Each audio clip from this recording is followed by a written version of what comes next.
So we're starting the hot water to blanch these plum tomatoes so that we can skin them and get them into these jars and start canning. Before we start canning, I just wanted to review some of the equipment, and the most important of which, of course, is the canning jar. These jars have been around for over 150 years. Actually, the first one was patented November 30th, 1858 by John Mason. That's why these are often called Mason jars. A guy named Louis Boyd came up with a screw-top metal lid with a glass lining. It's changed over the course of his patent, but those two things really changed the way America preserved food. They no longer had to keep it in sawdust in the basement or in salt or dried or corn cobs. They could actually preserve fresh fruit and vegetable in these glass jars.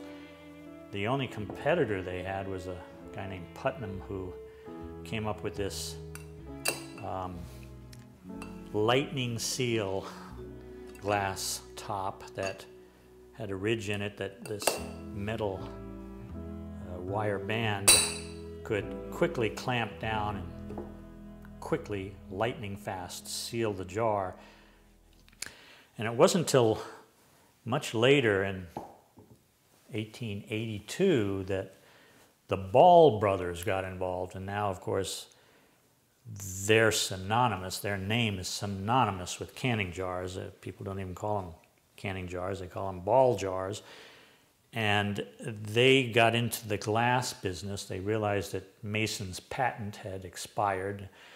They were formerly into making metal containers for paints and solvents. So they already had a metal manufacturing company, so they were able to replicate the Boyd lid, which they made out of zinc and porcelain, and that's still available today.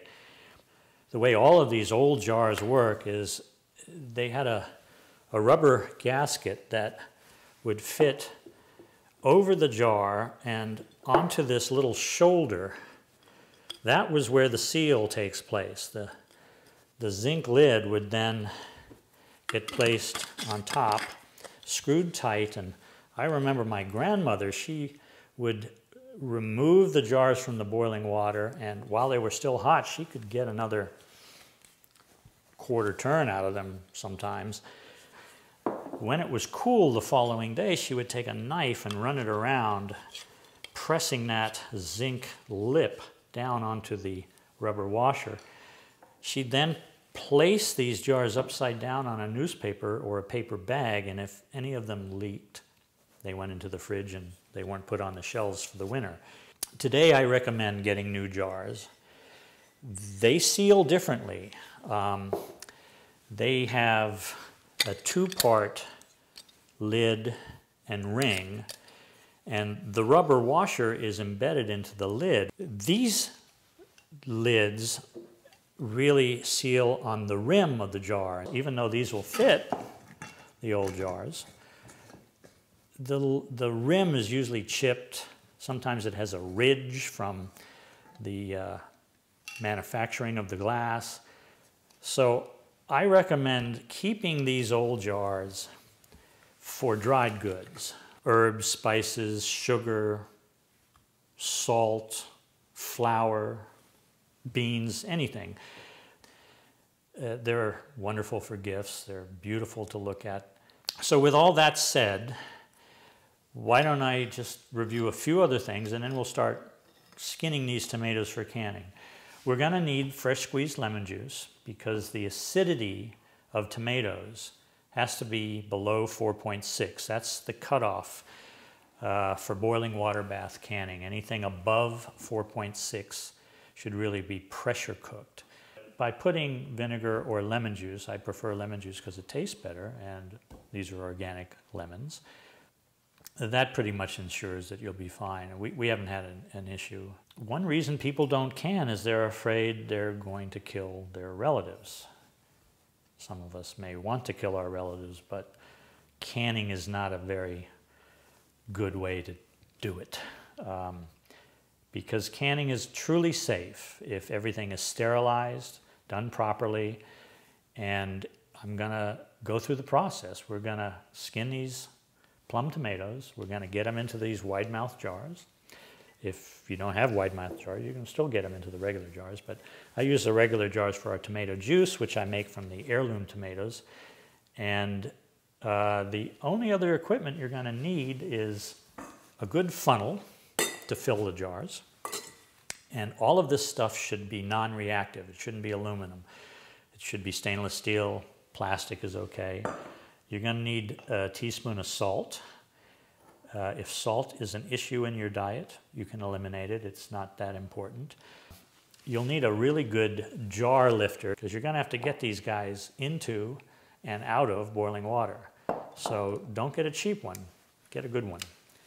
I put the lids and rings together as a unit because I find it a little more easy to extract them with a pair of tongs. And I use a paper towel, or you could use a clean cotton rag to wipe the rim of the jar prior to putting the lid on. That removes any food or anything that might have spilled during the filling of the jar and assures a perfect seal, perfect vacuum seal. If they fail, they'll have that telltale click. If any of the jars make that sound after they've been through the boiling water bath and cooled, that means you do not have a seal. And those jars, like the ones that my grandmother found were leaking, should go into the fridge and should be eaten over the course of the next few weeks. They should not go on the shelf because they are not sealed and they're not canned. So that's a brief history on where these things came from. Again, I recommend using modern jars, and I've put 6 of them in the dishwasher, 7 of them actually, because this canning kettle holds 7 jars. The dishwasher heats them, sterilizes them at 212 degrees. So I'm going to take them out of the dishwasher. Once we've skinned these tomatoes, we'll get them into the jars, put them in a boiling water bath for 45 minutes, and we'll have our first batch of canned tomatoes. So why don't we get started?